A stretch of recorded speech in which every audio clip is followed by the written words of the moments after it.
আসসালামু আলাইকুম রহমতুল্লাহি ওয়াবারাকাতু। সম্মানিত প্রিয় বন্ধুগণ, আজকে খুবই একটি গুরুত্বপূর্ণ বিষয় নিয়ে উপস্থিত হইলাম। সে বিষয়টি হলো, যারা বিশেষ সময় অক্ষম, যারা একেবারেই যাদের পেনিস নুয়ে পড়ছে, কোনোভাবেই শক্ত হচ্ছে না, আপনি এই গাছের পাতাটি ব্যবহার করুন।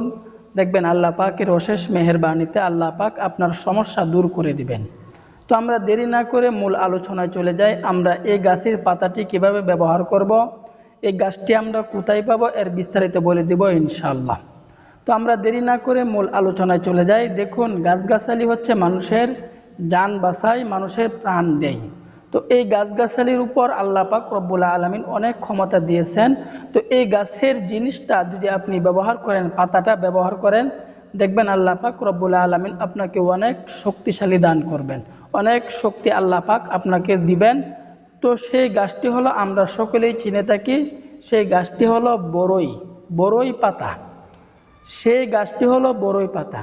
তো আমরা 7 থেকে 8টি বড়ই পাতা নিব। 8টি বড়ই পাতা নেওয়ার পর এটাকে পিষে, একদম ব্লেন্ডার দ্বারা বা অন্য কোনো কিছু দিয়ে এটাকে পিষে 8টি পাতা আমরা পিষে ফেলব।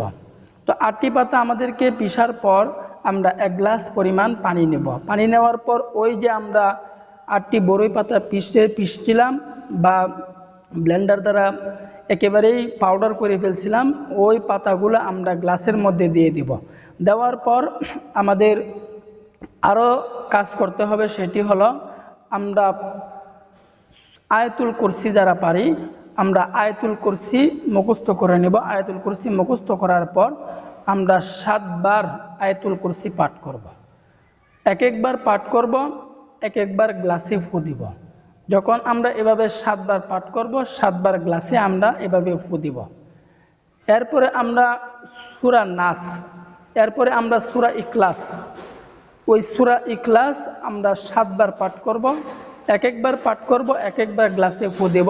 এভাবে 7 বার পাঠ করব, 7 বার গ্লাসে ফু দিব।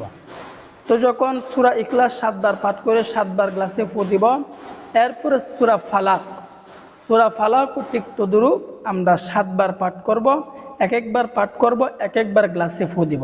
এভাবে সূরা ফালাক 7 বার পাঠ করব, ওই 7 বার গ্লাসে ফু দিব। ফু দেওয়ার পর আমাদের এই রেসিপিটা তৈরি হয়ে গেল একদম ফ্রিতে। তো এরপরে আমরা কিভাবে খাবো এটার নিয়মও বলে দিচ্ছি।